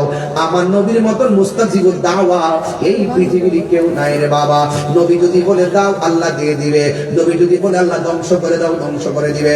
নবী যদি বলে আল্লাহ বৃষ্টি দাও, বৃষ্টি দিবে। নবী যদি বলে আল্লাহ সাহায্য পাঠাও, নবী সাহায্য পাঠাবে। আমার নবীর মতন মুস্তাজিবুদ দাওয়া পৃথিবীর কেউ নাই। এই জন্য আমার নবী, আপনার নবী ডাক দিয়ে, মিয়া আল্লাহ, এই মহিলাটারে সন্তানের কবরের উপর থেকে পর্দাটা আলোক করে দাও, আর মা জননীকে কবরের আযাবটা চোখে দেখায় দাও। যেই মাত্র এই কবরের উপরে পর্দা খুলে দেওয়া হয়েছে, ওই মুহূর্তে মা তাকে দেখতেছে সন্তানের বডির নিচে জাহান্নামের গালিটা দাও দাও করে আগুন জ্বলতেছে। এমন ভাবে কান্নাকাটি করে, ও আমার রাজা কাশীপুরের বাবা, মারে কষ্ট দিয়েছেন, একটাবার মার সামনে হাসিনকে কথা কন, দেখবেন কষ্ট দূরে যাবে। হাজার কষ্ট দিয়ে দূরে থাকেন, একটাবার মার সামনে এসে বলেন আম্মা মাফ করে দাও, মাফ করে দিবে। যেই মাত্র সন্তানের চোখের সামনে, মার চোখের সামনে সন্তানের লাশটা আগুন দিয়ে দাউ দাউ করে জ্বলতেছে, এই মহিলা আর সহ্য করতে পারে নাই, মুহূর্তের ভিতরে কষ্ট বলে গেছে। আল্লাহর ডাক দিয়া বলে, আল্লাহ আপনি যদি এমন ভাবে কষ্ট দিবেন, তাইলে আমি কোনোদিন আমার জাদু মনের জন্য বদদুয়া দিতাম না। আল্লাহ তোমার বন্ধু নবীর উসিলা দিয়া বলি, আমার সন্তানটারে তুমি মাফ করে দাও। এই কথাটা বলতে দেরি, আমার আল্লাহ কবরের ভিতরে জান্নাতের গালিচা পাঠাইতে দেরি করে নাই। তারপরে বোঝা গেল মার দোয়া আল্লাহ ফিরাইয়া দেয়। এই জন্য মার কষ্ট দিল, কবর আছে, রিদার রাব্বি ফি রিদাল ওয়ালিদ ওয়া সাকাতু রাব্বি ফি সাকাতিল ওয়ালিদ। পিতামাতার সন্তুষ্টিতে আল্লাহর সন্তুষ্টি, পিতামাতার অসন্তুষ্টিতে আমার আল্লাহর অসন্তুষ্টি। এই জন্য রাসূল বলেন, আল জান্নাতু তাহতা আকদামিল উম্মাহাত, মায়ের পায়ের নিচে সন্তানের জান্নাত। এই জন্য যুবকের দল বিদায় বেলায় আখিরি কালাম বলে দিয়ে যায়, জীবনে কোনোদিন মা বাবার কষ্ট দিবেন না, মা বাবার দুঃখ দিবেন না। এমন হতে পারে এমন সন্তান আছে মা বাপকে কষ্ট দিবেন, মা কবরে চলে গেছেন, এখন ক্ষমা চাওয়ার সুযোগ পাইতেছেন না, পাগলের মতন ঘুরতেছেন। এই জন্য মা বাপ থাকতে ক্ষমা চাইয়া নেন। আর মা বাবা যদি কবরে চলে যায়, কবরের পারে যাইয়া দুইটা চোখের পানি ফালাইয়া আমার সাথে সবাই বলেন, রব্বির রহমহুমা কামা রাব্বায়ানি সগীর। সবাই আমার সাথে বলেন, রব্বির রহমহুমা কামা রাব্বায়ানি সগীরা। মা তুমি আমার আগে যেও না গো মরে, মা তুমি আমার আগে যেও না গো মরে। আমি কেমন করে দেব মাটি,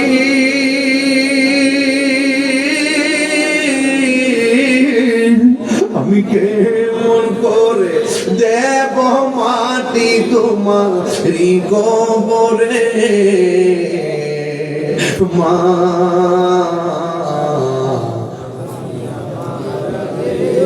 যেও না গহমরে মাগো যার মানাই তারা বাড়িতে কার মা বইলা ডাক দিব ও ভাই রে কালকে যাইবেন মার কবরে কালকে যাইবেন মার কবরে বাবার কবরে যাইয়া বলবেন আল্লাহ আমার মা বাপ আমার ছোটবেলা যেমন মায়া করছে আমার মা বাপের কবরে তুমি আল্লাহ এমন ভাবে মায়া কইরো সন্তান যখন মার জন্য চোখের পানি ফেলায় দোয়া করে এই দোয়ার পানিটা বিতা যায় না এই জন্য আগো তোমার মতো লই না কে হো আমায় কোলে টানি মাগো তোমার মতো লয় না কে হো আমায় কোলে টানি আঁচল দিয়ে মোছে নাকি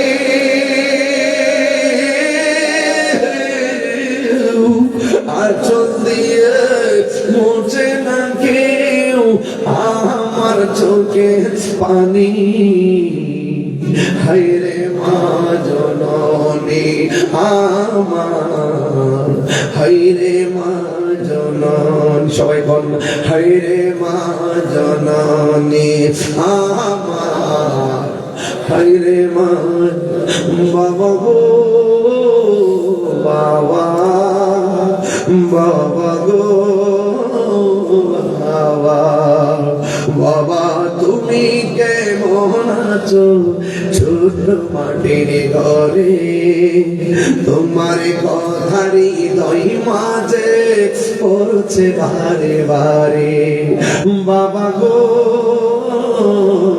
বাবা বাবা গো বাবা কত আদর কত স্নেহ তোমার কাছে পেলাম সব কিছু হারিয়ে আজকে নিঃস্ব হয়ে গেলাম কত আদর কত স্নেহ তোমার কাছে পেলাম সব কিছু হারিয়ে আজকে নিঃস্ব হয়ে গেলাম ভালোবাসি তোমায় বাবা বুকটা যে যাইছি রে ভালোবাসি তোমায় বাবা বুকটা যে যাইছি রে তোমার কথারি দই মাঝে পড়ছে বারে বারে তোমার কথারি দই মাঝে পড়ছে বারে বারে বাবা গো বাবা বাবা গো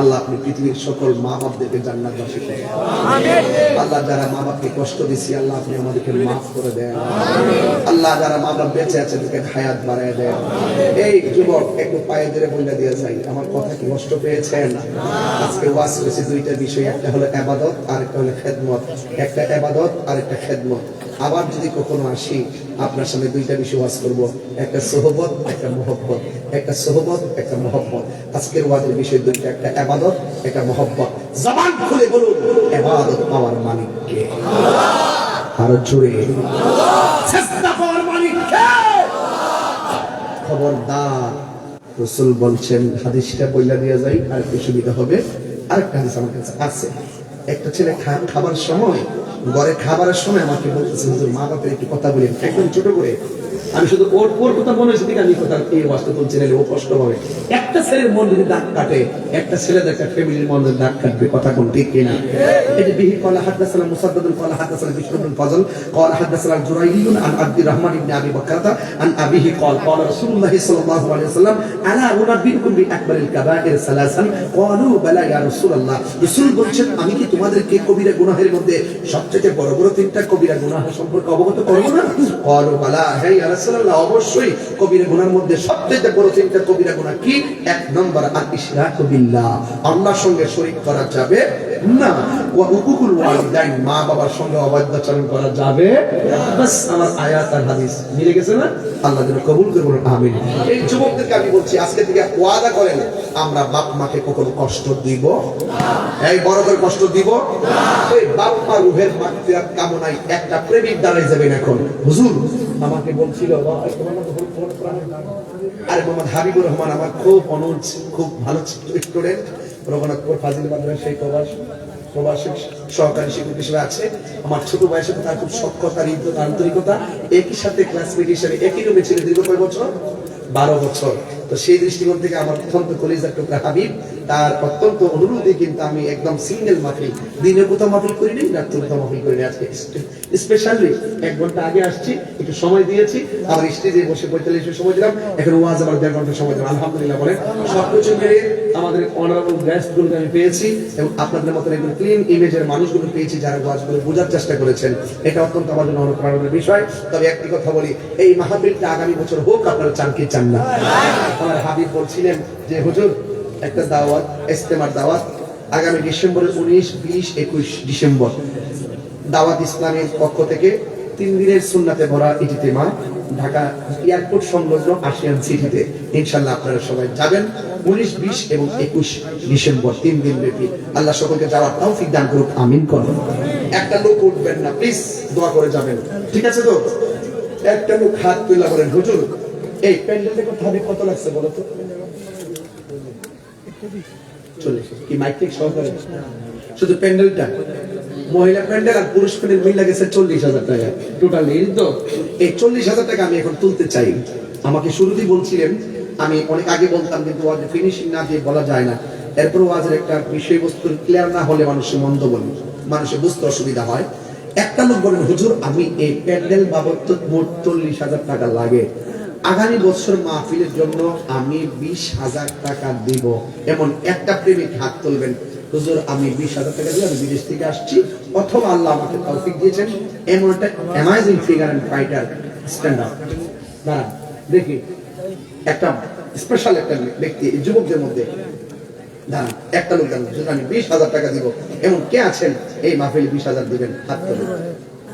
বিদেশ থেকে আসছেন, ভালো একটা দানবীর মানুষ কেউ আছেন, অথবা দেশে আছেন, আল্লাহ তৌফিক দিয়েছেন 20 নাকি বেশি চেয়েছি, আমি কি একটু কমাই দিব, আরো বাড়াই দিব? তুমি তো উল্টা বলতেছো না, 20 বলছি, ঠিক আছে 20 দুজন হলে তো আমার 40 হয়ে যায়। একটা লোক পরে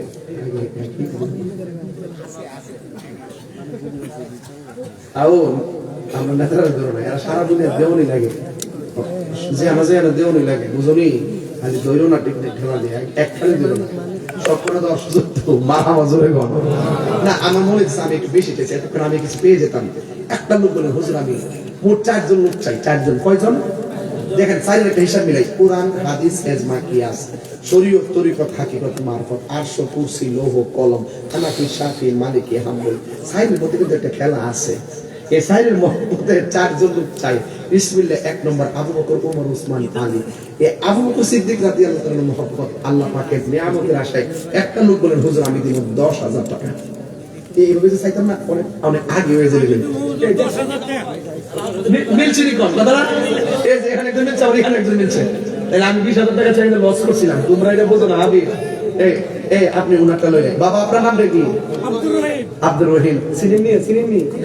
আচ্ছা ঠিক আছে, মাশাআল্লাহ, খুব মনোযোগ দিয়ে বসবে। হ্যাঁ, জনাব মোহাম্মদ না, ওনার নাম আব্দুর রহিম চাচা, তিনি দিলেন 10,000 টাকা। আল্লাহ আপনি কবুল করেন, হায়াতে বরকত দেন। আল্লাহ মাতৃকুল পিতৃকুল সবার মাথায় জান্নাতের মুকুট পরায় দেন, আমিন কর না। বলো আকাশ, আমার স্নেহাস্পদ আকাশ দিছে 10,000 টাকা, বলে না মারহাবা। আল্লাহ আপনি কবুল করেন, হায়াতে বরকত দেন, কোটিপতি বানায় দেন, মদিনার মেহমান বানায় দেন, আমিন কর। এখানে ফিটিং থাকে আলগা। আরে মাশাআল্লাহ, ব্যাগে বর্ম এটা। ডাক্তার সব বাকি ঠিক আছে। আমির সরকার খালি এটি ইউসে হচ্ছে বাজারগুলো ইসলামী যুব সেনার এমনও এরা কি সাংগঠনিক সম্পাদক ডাক্তার মোহাম্মদ আমির সরকার দিব।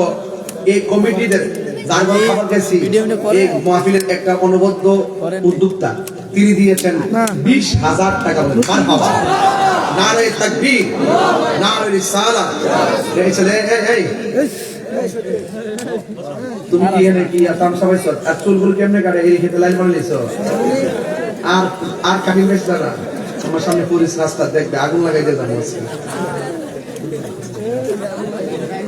আমার বাবা দেখে লেগেছে কই না বলছে তাই আনি দিয়েছে। আমার বাবা সজীব মিয়া দিব 10,000 টাকা। বলেন মারহাবা, নারে তাকবীর। বাজান আমি মূলত কালেকশনের বক্তা না, এরপর আপনারা যে দেন মায়া মমতা কই আর কি। আর অনন্তপুর বা হোমনাতে ওয়াজ করতে আসলাম, কোনো সব ভাব ধরে আসি না, কারণ এই এলাকার সাথে আমার প্রায় 18 বছর ধরে চলাফেরা। চলতে চলতে এমন একটা অবস্থা না, মনে হয়েছে যে আমি ঘরের ছেলে ঘরে ওয়াজ করতেছি, এই জন্য বেশি এত ভাবসাব ধরি টরি না। কিন্তু যদিও কথা বলছি দাবি নিয়ে বলছে, আপনি কষ্ট পেয়েছেন। চাইছি 40,000, হয়েছে কত? হয়তো গণা জানে না, দিত না, গণ জানতো না। কত হাজার পাইছি? আচ্ছা তাইলে 50,000 বলতে কি এইবার না 40,000, সামনে দাম বাড়তো না, আরো বাড়লে তো এই জিনিসটা 50,000 টাকা লাগবে। এই মাইকটা কত লাগে? মাইকটা 30,000 না? মাইকটা 30,000, মাইকটা 60,000 ঠিক আছে। আর আল্লাহ খোকা, খোকন নাকি খোকন নেই, মাইকটা ভালোই পড়ছে আলহামদুলিল্লাহ। তাহলে 30,000 টাকা লাগে তো খোকন মাইক। একটা লোক দেন হুজুর আমি মাইক বাবদ দিব 5,000 টাকা, হাত তোলেন। 5,000 আগামী বছরের জন্য, এইবার না, 5,000। 5,000 কে দিবেন? হাত তোলেন বিসমিল্লাহ করে, একজন করে। মোট 6 জন লোক লাগবে বাজান। একটা লোক দেন 5,000 টাকা, কে দিবেন? হাত তোলেন।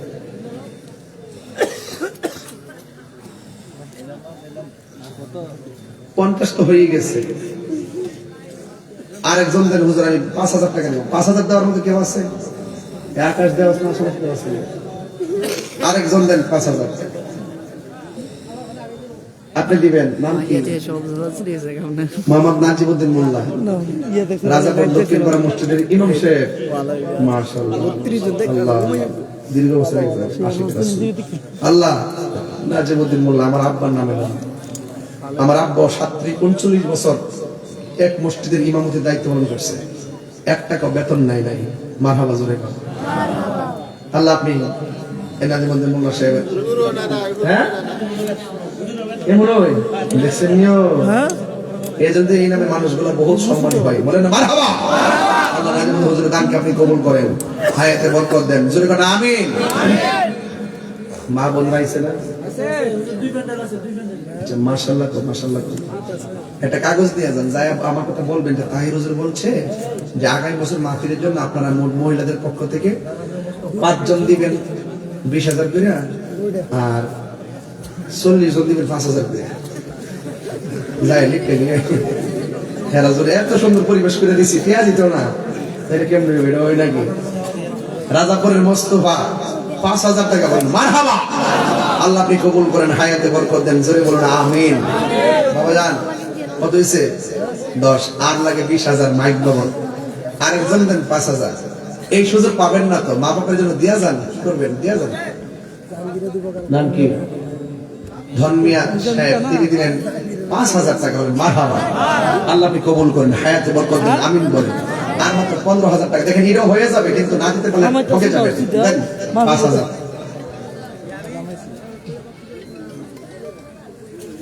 আর একজন দেন 5,000, 20,000 মিলাই দেই। আর একজন দেন 5,000 টাকা, আর লাগবে না, দেন। আর একজন 5,000, শেষ একজন। আল্লাহ আপনি লোকটা মিলাই দেন। মাশাআল্লাহ, চাইছি একজন, পাইছি 2 জন। কপাল রে বাবা। নাম কি বাবা? মোহাম্মদ ইসমাইল। আর একজনের নাম কি?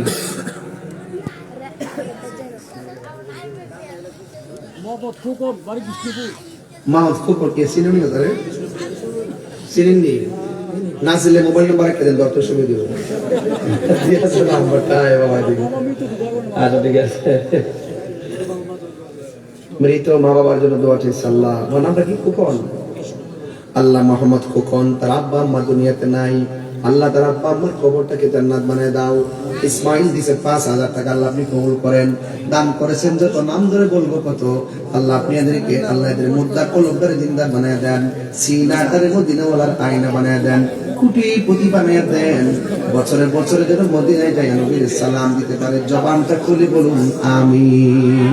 ভালোবাসার জায়গা মদিনা, ভালো লাগার জায়গা মদিনা, এত সুন্দর জায়গা কোথাও দেখি না, সাজিয়েছেন দয়াল রাব্বানা, ভালো লাগার জায়গা মদিনা। মারহাবা। স্টেজের জন্য চাইছিলাম, প্যান্ডেলের জন্য চাইছি হলো